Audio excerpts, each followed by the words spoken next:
চরণে। মিথিলাতে তিনি এমন ভাবে তিনি এইভাবে তিনি কি করতেন, প্রতিদিন দ্বারকায় ভগবান তার মনের কথা শ্রবণ করছেন। কোটি কোটি মাইল থেকেও দূর থেকেও ভগবান এরকম শোনেন। আমরা দ্রৌপদীকে দেখেছি যে দ্রৌপদী কত হাজার হাজার দূরে দ্বারকায় গোবিন্দকে যখন ডেকেছিলেন, গোবিন্দ ছুটে এসেছিলেন। তো সুতদেব এমন ভাবে ডাকছেন, যা কিছু পেতেন তাতে সন্তুষ্ট থাকতেন। ব্রাহ্মণ জন্মনা শ্রেয়ান সর্বসাং প্রাণী নামই হোক বলছেন, তদুপরি ব্রাহ্মণ গৃহে জন্ম, ভগবৎ উন্মুখী জীবন। এবার সেই দেশের একজন রাজা, বহুলার্ষ রাজা, তিনিও এমন ভাবে ভজনা করতেন। রাজা হয়েও তিনি রাজা অম্বরীশের মতনই একজন ভক্ত ছিলেন। তিনিও এরকম নিজে হাতে থালা, ভগবানের থালা মার্জনা করতেন, ভগবানের মন্দির মার্জনা করতেন, আর অধীর আগ্রহে চাতক পাখির মতো চেয়ে থাকতেন কবে আমার গোবিন্দ এসে কৃপা করবেন। সত্যি সত্যি প্রভু আমার দ্বারকায় বসে চিন্তা করলেন যে আমি এই দুই ভক্তের কাছে যাব, মিথিলাতে যাব। তা আমি একা যাব না, আমার সঙ্গে ভক্তদের নিয়ে যাব। তিনি ভক্তদের নিলেন। কাকে কাকে নিলেন এবার শ্রবণ করি। নারদ, বামদেব, পত্রী, বেদব্যাস, পরশুরাম, অসিত, তারুণী, সুখদেব, বৃহস্পতি, কর্ণ, মৈত্রী, চ্যবন, এইসব ভক্তদের তিনি নিলেন। নারদ, বামদেব, পত্রী, বেদব্যাস, পরশুরাম, অসিত, তারুণী, সুখদেব, বৃহস্পতি, কর্ণ, মৈত্রী, চ্যবন, এদেরকে বললেন আমার সঙ্গে মিথিলাতে যেতে হবে। বলেন, দেখুন আমরা অনেকে এমনই মনে করি যে সাধু সঙ্গ কোথায় করব, সাধু তো দেখতে পাচ্ছি না। সাধু সাধুকে চেনে, সাধুকে দেখতে পাচ্ছেন না। কিন্তু গ্রন্থরাজ শ্রীমদ্ ভাগবতে যে মহান মহান সাধুদের নাম আছে তাদের নাম করুন না। যেসাং সং স্মরণাৎ পুংসাং সদ্য শুদ্ধন্তি বৈগৃহা, যাদের স্মরণ করলে গৃহ তৎক্ষণাৎ পবিত্র হয়ে যায়। আর কিংকুন দর্শনাং স্পর্শ, বলছেন তার দর্শন করলে, তার স্পর্শ করলে, তার সন্নিকটে বসলে, তার কথা শ্রবণ করলে, তার পাদধৌত করলে, কিংকুন দর্শন স্পর্শ পাদ স্পর্শ সনাদিবি, সে তো পবিত্র হয়েই যাবে। প্রথম স্কন্ধের 19 অধ্যায় 33 নম্বর শ্লোক পরীক্ষিত মহারাজ সুখদেবকে বলছেন যে এরকম তাপত্রয় উন্মুক্ত সুশান্ত চিত্তাং সাধু সন্নিকটে বসে যদি হরিকথা শ্রবণ করা যায় সে তো পবিত্র হয়ে যায়। প্রভু, সে তো পবিত্র হয়ে যায়। তাই এইসব মহৎ ব্যক্তি, মহৎ বৈষ্ণব, এদের কথা আমরা মঙ্গলাচরণে, এদের মঙ্গলাচরণ মানে আমরা মনে করি যে মঙ্গলাচরণ একটু গুরু বৈষ্ণব বন্দনা করলাম, এইটুকুই শুধু মঙ্গলাচরণ নয়। মঙ্গলাচরণে বেদ মন্ত্র উচ্চারণ করা দরকার। মঙ্গলাচরণে প্রদীপ প্রজ্বলনের সঙ্গে সঙ্গে যেমন উলুধ্বনি দেয়, যেমন মাঙ্গলিক দ্রব্যগুলো সংগ্রহ করা হয়, অধিকৃত্য আইতিবাস, সেই অধিবাসে যেমন আমরা তার আয়োজনের মধ্য দিয়ে বেদধ্বনির দ্বারা ভগবৎ অনুভূতি, সেখানে ঈশ্বরের গন্ধ পাওয়া যায়। কেন? সত্যস্বরূপ জ্ঞানের বাংমায় মূর্তি, ভগবানের নিঃশ্বাস থেকে যে বেদধ্বনি, বেদ এসছে, বেদ মন্ত্র এসছে, নির্মল চিত্ত আকাশে সাধুদের শ্রীমুখ থেকে সেইটা যখন উচ্চারণ হয় সেটা মঙ্গলময় হয়ে ওঠে, অর্থাৎ পূর্ব প্রস্তুতিটা সুন্দর হয়ে ওঠে। সেই মঙ্গলাচরণ আমাদের সনাতন ধর্মের কোনো মাঙ্গলিক ক্রিয়ায় অনুষ্ঠানে বেদধ্বনি করা সেজন্য নিতান্ত প্রয়োজন। মঙ্গলাচরণ একটা সব থেকে বড় মূল অঙ্গ।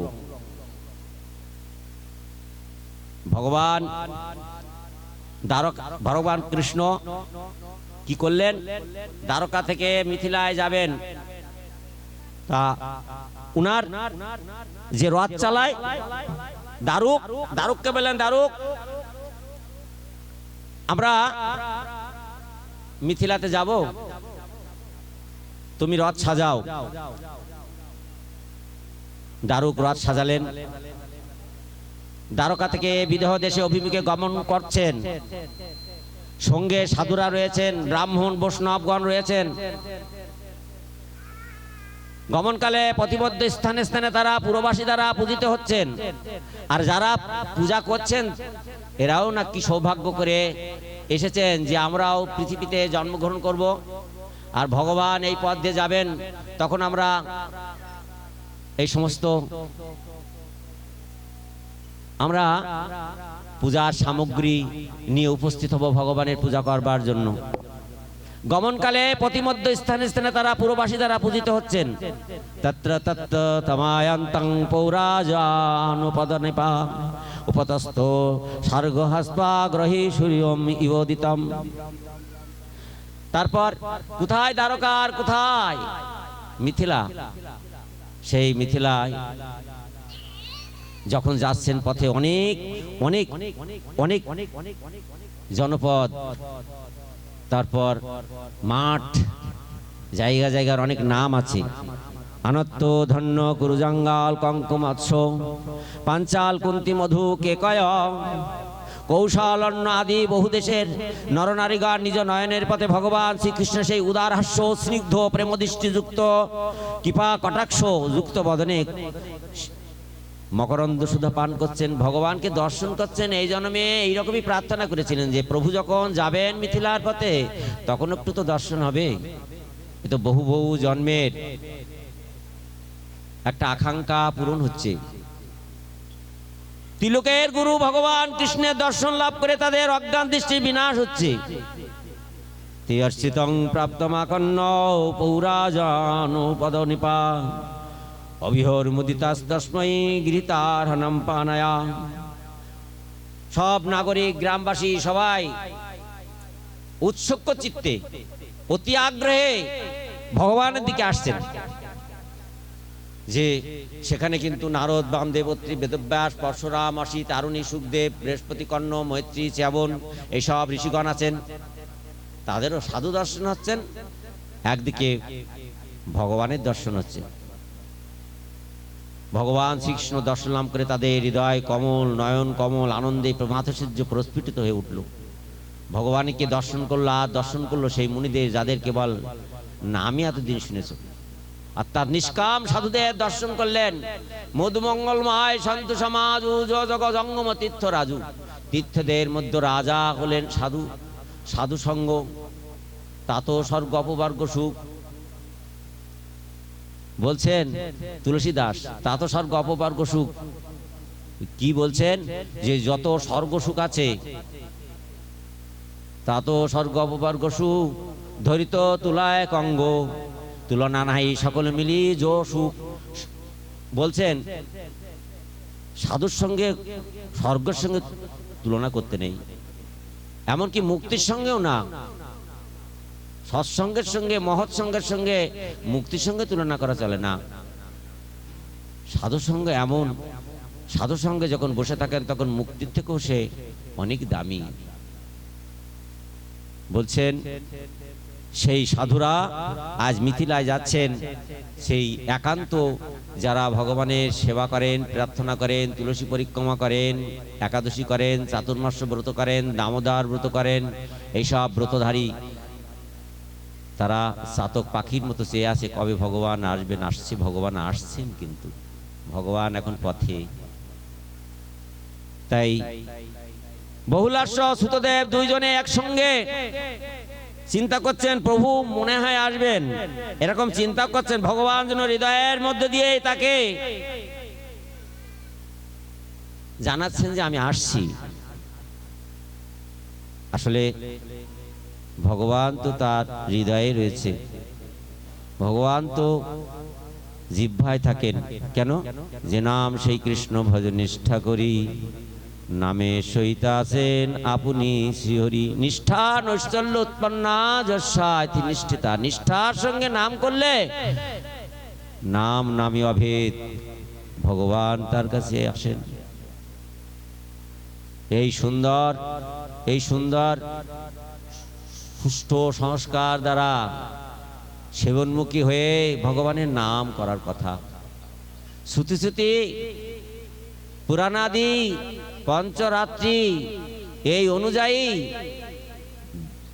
বেদানুগ জীবন যাপন করে এই সংসারে জীবন সুখীময় হয়ে ওঠে। এইটাই সনাতনের প্রধান আদর্শ। কি বলেছেন? বহুলাশ্ব রাজা সুতদেব অতি আগ্রহে বসে আছেন। এই অনেক দূর রাস্তা, অতঃপর মিথিলায় সেই যেখানে ভগবান যাবেন নগর, সেখানে গিয়েই উপস্থিত হলেন। গৌর প্রেমানন্দে হরি হরি বল। ভগবান সাধুদের নিয়ে উপস্থিত হলেন। বহুলাশ্ব সুতদেব দুইজনে একসঙ্গে জোড় হাসতে মুনি সকল সহ ভগবান শ্রীকৃষ্ণকে আতিথ্য গ্রহণ করতে নিমন্ত্রণ করলেন। দুইজনই একেবারে সাষ্টাঙ্গে মানে শুয়ে পড়ে প্রণাম করলেন। রাজা করলেন, আবার সুতদেব ব্রাহ্মণ তিনিও করলেন। দেখুন, অনেক সময় রাজাদের ভিতর অভিমান থাকে, আমি রাজা, আমি কেন। এখনকার রাজারা এরকমই হতে পারে, কিন্তু আগেকার সনাতন ধর্মের রাজারা মুনি ঋষিদের সিংহাসন ছেড়ে দিয়ে তাকে পদধূত করতেন।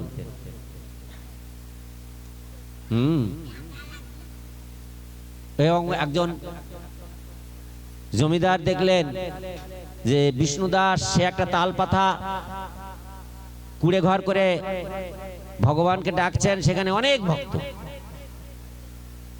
উনি বললেন, ও তো তাল পাতা দিয়ে ভগবানের ঘর করেছে, আমি অট্টালিকা করে সোনার মূর্তি করে বিষ্ণু পূজা করব। তারপর একজন নামকরা ব্রাহ্মণ দিয়ে পূজা করছেন, কিন্তু ভগবান সেখানে চেতনা সৃষ্টি করছে না, সেখানে আসছেন না। 6 মাসে বিষ্ণুদাস আমার শ্রীহরিকে পেয়ে গেল, কিন্তু জমিদার পেল না। কিন্তু এই রাজা তো সেই রাজা নয়, বহুলাশ্ব রাজা সেই রাজা নয়। এরা যেন প্রতাপ রুদ্রের মতন, এই জন্য রাজা অম্বরীশের মতন। এই রাজা ভগবানের সেবা করেন। রাজা অম্বরীশের গৃহেতে একবার দেখুন, সেই ইন্দ্র দেব এসেছিল। স্বর্গে তোমাকে সবাই তোমার প্রশংসা করছে, মর্ত্য জগতে তো করছেই, স্বর্গও তোমার কথা প্রশংসা করছে, তাই তোমাকে একটু দেখতে এলাম। ঠিক আছে, এসেছেন, খুব ভালো হয়েছে, আপনি অতিথি, আমি একটু ভগবানের জায়গাটা একটু মার্জনা করে আসি। ভগবানের জায়গাটা মার্জনা করে এসে বসছেন। তো ইন্দ্র বলছেন, দেখো আমাকে তো বহু ব্যক্তি ডেকেও পায় না, আর আমি ইচ্ছা করে তোমার গৃহে এসেছি, তো তোমাকে আমি একটা বর দিতে এসেছি। কেন? তোমাকে এত ভালোবাসছে, সবাই ভালোবাসছে, তোমার ক্রিয়া কর্ম দান ধ্যান অতিথি সেবা এত সুন্দর যে আমিও তোমাকে প্রশংসা করছি, তা তুমি আমার কাছ থেকে একটা বর নাও। রাজা অম্বরীশ বললেন, ভগবান তো আমার কোনো অভাব রাখিনি, আমাকে রাজা করে দিয়েছেন, আমার ধন সম্পদ শুধু দিয়েছেন তা নয়, আমার কোনো অভাব নেই, আর আমি আনন্দের সঙ্গে ভগবানের সেবা করছি। অতএব এসব বিষয় ধন সম্পত্তি নেওয়ার ইচ্ছা আমার আর নেই, আমার কোনো বর চাই না। ইন্দ্র দেখলো যে আমি বর দিতে চাইছি, ও বর নেবে না, এতে তো আমি অপমান হব। এই এখনো ঠিক করে বলো, আমি অপমান হয়ে ফিরে যাব, এটা ঠিক নয়, আর তুমি যদি বর না নাও আমি তোমাকে অভিশপ্ত করব। এই বজ্র, তুমি চলে আসো, বজ্রাঘাত করো অম্বরীশের মাথায়। বজ্র আসছে, কিন্তু বজ্রটা কেমনভাবে আসছে? হরিভক্ত অম্বরীশের বজ্রাঘাত তো হলোই না, বজ্র ফুলের মালা হয়ে সেই মালা অম্বরীশের গলায় শোভা পেতে লাগলো। গৌর প্রেমানন্দে হরি বল। শুদ্ধ ভক্তি কেমন! ভগবানেরও এই যে শুদ্ধ ভক্তের প্রতি এত টান কেন? গোবিন্দ কহেন মম বৈষ্ণব পরাণ। যখন সবকিছু ফেলে ভগবানের হয়ে যান, যে আমি তোমার প্রভু, তখন ভগবান যেন তার চরণে নেওয়ার জন্য দায়ী থাকেন। দায়ী মানে যে সবকিছু সব পরিত্যাগ করে সে আমার চরণ আশ্রয় গ্রহণ করেছে, আমি তো তা আমার চরণে স্থান দেবই। একজন কৃষ্ণ ভক্তকে জিজ্ঞাসা করছেন, তুমি কার ভজন করো? আমরা তো সেই তেজামৃত পান করি।